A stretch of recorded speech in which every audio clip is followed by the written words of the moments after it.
아이에게 매일 해야 할 일을 정리하고 시간을 현명하게 사용하는 방법을 알려주는 것이 중요하다. 약간의 체계와 더 나은 시간 관리 방법만 있어도 학교에 가고 숙제를 하고 쉬는 시간을 즐기는 것과 같은 모든 일을 할 수 있다. 부모의 스케줄이 아이의 일상생활을 결정한다. 한 부모만 가정을 꾸려나가거나 부모가 모두 맞벌이를 하면 아이가 일상에서 많은 활동을 하게 된다. 이러한 경우에는 아이의 시간이 꽉 찬 것처럼 보일 수 있다. 그렇지만 아이가 쉴 틈 없이 무언가를 한다고 해서 현명하게 시간을 사용하는 법을 아는 것은 아니다. 이 경우에는 부모조차 자신들의 시간을 잘 관리하는 법을 모르고 있을 가능성이 있다. 아이와 어른 모두에게 시간을 관리하는 기술이 필요하다. 아이는 시간의 가치를 배워야 한다. 아마도 여러분은 아이에게 시간은 돈이야 또는 시간이 없어와 같은 말을 자주 한 적이 있을 수 있다. 하지만 아이가 너무 어린 경우에는 그 의미를 이해하지 못할 가능성이 있다.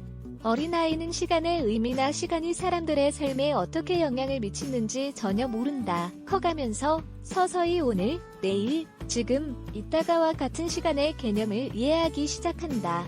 아이에게 시간의 가치를 가르치는 것을 새벽부터 시작해보자. 여기에는 잠에서 깨고 옷을 갈아입고 아침을 먹고 학교에 갈 시간이 있다. 이러한 하루의 시작은 아이가 시간을 잘 활용할 수 있도록 부모가 가르쳐야 할 주요한 첫 번째 기회에 해당된다. 그런 다음 학교에서 돌아오면 숙제를 하고 과외 수업을 받고 나서 휴식을 취하기 위해 아이가 직접 시간을 관리해야 한다. 아이에게 각각이 활동을 해야 할 시간이 있으며 모든 일이 다 끝나고 나면 충분한 휴식을 취할 수 있다는 점을 가르쳐 줄 수 있다. 그에 반해 아이의 시간을 모두 쓰는 것은 잘못된 방법이다. 아이에게 감당할 수 없을 정도로 많은 일을 주는 것은 대부분의 부모가 저지르는 실수이다. 그 대신 아이는 자신이 책임감이 있다면 원하는 활동을 하기 위해 자유시간을 즐길 수 있다는 점을 배워야 한다. 바로 이것이 가장 큰 보상이다. 아이에게 시간 관리 기술을 가르쳐주는 방법. 아마도 부모가 아이에게 보여주는 본보기가 중요하다는 것은 이미 알고 있을 것이다. 항상 시간에 쫓기며 아이를 등교시키고 늦게 데리러 간다면 시간 관리 기술의 좋은 모범을 보이는 것이 아니다. 매일 자신의 일정을 정리하면 아이는 여러분이 가족과 함께 양질의 시간을 보내기 위해 직장과 집에서 쓰는 시간을 미리 계획하는 것으로 여길 수 있다. 또한 아이가 숙제와 공부에 전념하는 시간을 잘 짜야 한다. 아이가 자기 직전에 숙제를 해서는 안 된다. 완성하는 데 며칠이 걸리는 프로젝트나 시험 준비를 위해 필요한 공부 시간은 미리 계획해야 한다. 따라서 아이가 자신이 해야 할 일을 정리할 수 있도록 곁에서 도움을 주는 것이 시간관리 기술을 가르쳐주는 가장 좋은 방법이다. 그리고 더 효과적으로 숙제를 하고 해야 할 일에 충실할수록 쉬는 시간이 길어진다는 생각을 심어주어야 한다. 아이에게 가장 중요한 점은 바로 노는 시간이다. 따라서 아이가 잘 정리된 시간의 중요성을 가치 있게 여길 수 있도록 이러한 흥미를 활용해야 한다.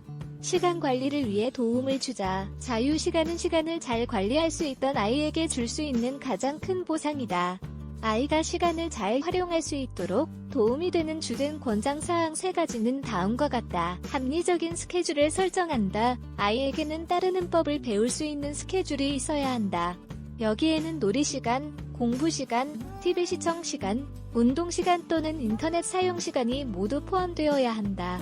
아이들은 스케줄을 잘 따르지만 그렇다고 해서 부모가 항상 계획적이거나 딱딱하게 행동해야 하는 것은 아니다. 시간 관리를 위해 루틴을 계획한다. 아이가 잠에서 깨면 학교에 갈 준비를 해야 한다는 사실을 인지해야 한다. 숙제를 다 끝낸 뒤에 놀아야 한다. 장난감을 갖고 놀기 전에 먼저 나와 있는 장난감을 치워야 한다. 자기 전에 미리 가방을 싸고 목욕을 해야 한다. 루틴은 시간을 잘 짜고 조화를 이룰 수 있도록 도움을 준다. 역할과 책임을 분배한다. 역할은 자신의 책임을 다할 수 있도록 아이를 열중하게 하고 동기를 부여한다. 아이가 집에서 어떤 일을 맡고 있어야 한다. 마찬가지로 2명 이상의 자녀가 있는 경우에는 아이마다 역할과 해야 할 일을 부여해야 한다. 예를 들어 한 아이가 강아지 산책을 담당하고 다른 아이가 식물에 물을 주는 일을 맡을 수 있다. 최종 의견. 아이에게 시간관리 기술을 가르쳐주는 것이 유익하다. 이 기술을 습득하고 나면 항상 제 시간에 일을 끝낼 수 있기 때문이다. 또한 효과적인 시간 관리를 통해 맡은 일을 모두 지체 없이 완수할 수 있다. 이렇게 하면 아이들은 충분한 휴식과 여가 생활을 즐길 수 있다.